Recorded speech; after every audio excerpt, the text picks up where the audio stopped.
Hi, I'm Skinny Cheeks, and today I'll be going through my top 5 mythic items in PvE for a damage dealer.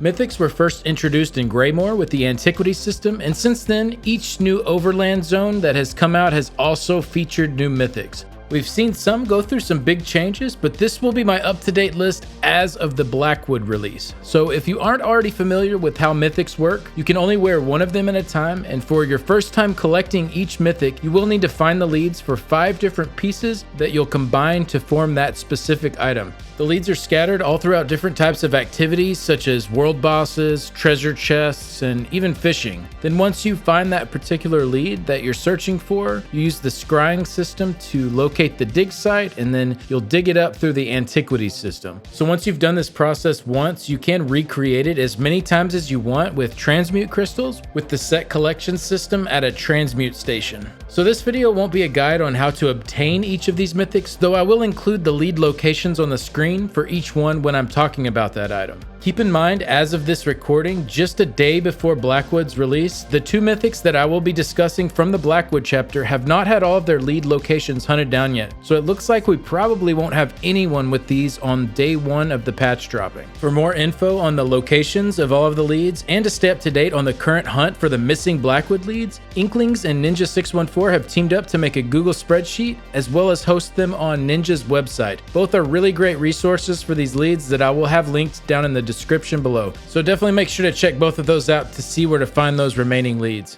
And again, as always, just remember this list is my opinion. If you feel differently, that's cool. Without further ado, let's get into it.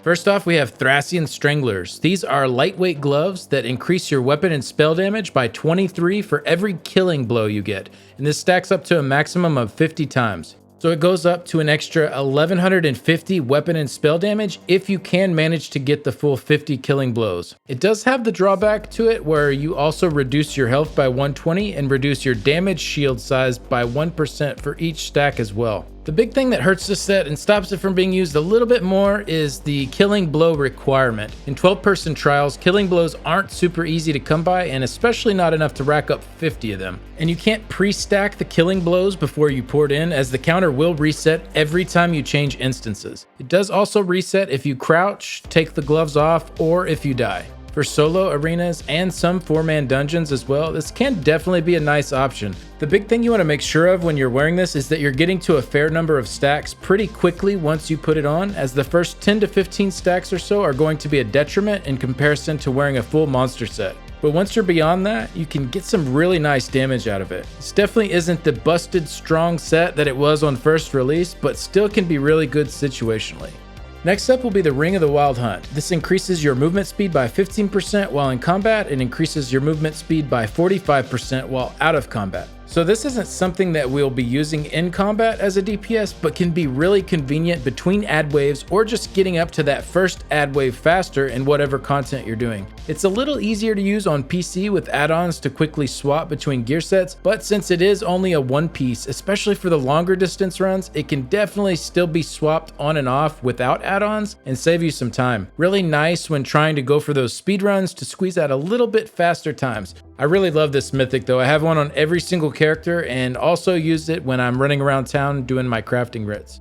Next up, we have one of the new mythics, Gaze of Sithis. This is a heavy helm that increases your health by 3276, your health recovery by 1025, and increases your armor by 4000. It does have a negative side though. While wearing it, your blocks don't mitigate any extra damage. You can still block effects like stuns. Say a mechanic happens that will stun you if you don't block it. This doesn't take away your ability to block that stun. It just gets rid of the damage reduction that is normally also tied to blocking. So as a damage dealer, there really aren't too many scenarios where we absolutely have to block incoming damage. There are some though, and you definitely don't want to be wearing this in those scenarios. However, in other situations, this thing is absolutely loaded with defensive stats, especially for a one-piece set. If you know the damage that you'll be taking can be dealt with via healing, repositioning, or roll dodging, this could be a really nice go-to for a bit easier time getting through encounters. I can see groups using this to help with getting no death achievements or just getting through content for the first time before they are super confident with all the mechanics.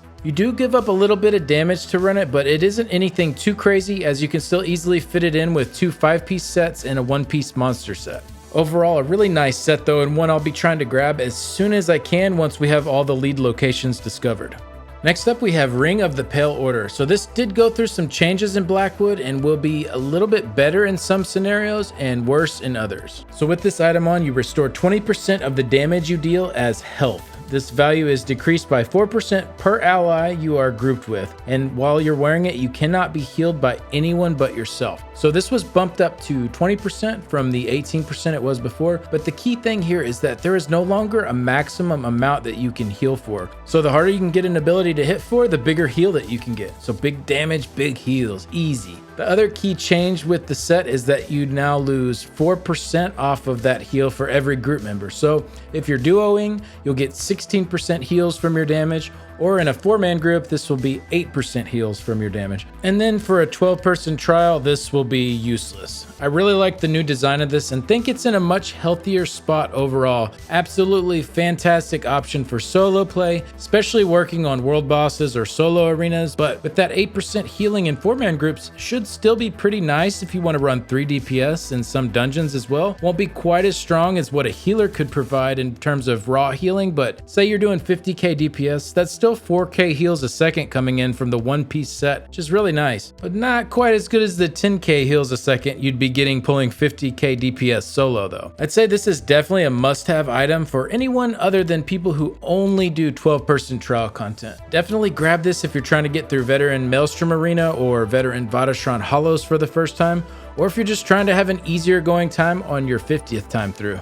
Alright, and finally at the top spot we have the Harpooner's Wading Kilt. This is a medium piece that goes on your legs, and while wearing it, dealing direct damage grants you a stack of Hunter's Focus for 1 minute, up to 10 stacks max. You can only gain 1 stack of Hunter's Focus per second. Each stack of Hunter's Focus increases your crit chance by 125 and crit damage by 1%. Taking direct damage removes 5 stacks of Hunter's Focus, and removing Harpooner's Wading Kilt removes all stacks of Hunter's Focus. So like most of the other mythics, this one will be situational as well. At the full 10 stacks, we are at 1250 crit chance, which is about 5.7% and 10% crit damage. It does initially take 10 seconds to build up since you can only build 1 stack per second, but the buff lasts for a whole minute and refreshes itself on each new instance of direct damage that you deal. So after you do have it built up, you can carry it from encounter to encounter and have it ready when they begin. Now for the negative side to it, you do lose 5 of your stacks, so half of the overall buff whenever you take direct damage. As soon as this happens though, you'll start building your stacks right back as long as you're also dealing direct damage. So really what you're gonna have to look at is, how often am I taking direct damage in a specific encounter as a DPS? And if it's not that often, I should probably wear this set to maximize my damage. So let's say you do take some kind of unavoidable direct damage every once in a while in a fight. This will immediately drop you to 5 stacks and you'll take 5 seconds to build it back up. But even at 5 stacks, you're still close to 2.5% crit chance and 5% crit damage, and immediately building back up to that full amount. However, if you are in an encounter where you're consistently taking damage and constantly having to rebuild all of your stacks, this kilt is probably going to be outclassed by having a standard monster set. So overall, just be smart about it.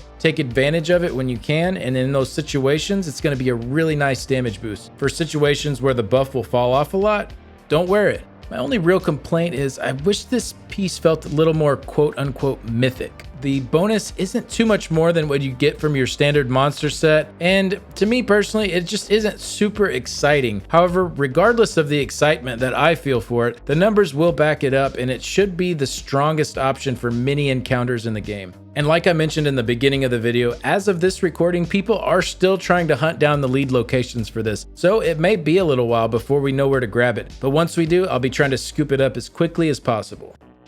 Alright, that's going to do it for this one. Let me know which mythics are your favorite and if you are happy with the overall power level that they provide. I kind of wish that they'd step a little bit further into that jaw-dropping bonuses kind of category, but I also understand for the overall health of the game, you want to make sure there isn't one thing that everyone's wearing and that build diversity is still there. I want to give a big thanks to my current Patreon supporters. If you'd like to see how you can help support the channel through Patreon, I will have a link in the description below. And a special thanks to Nicholas, Simon, Privy League Guild on PlayStation's EU server, Cougar is Bay in the Cougar Town Guild, Gandalf, Blondie Joes, and Stridig. Thank you all so much for stopping by. I'll see you in the next one.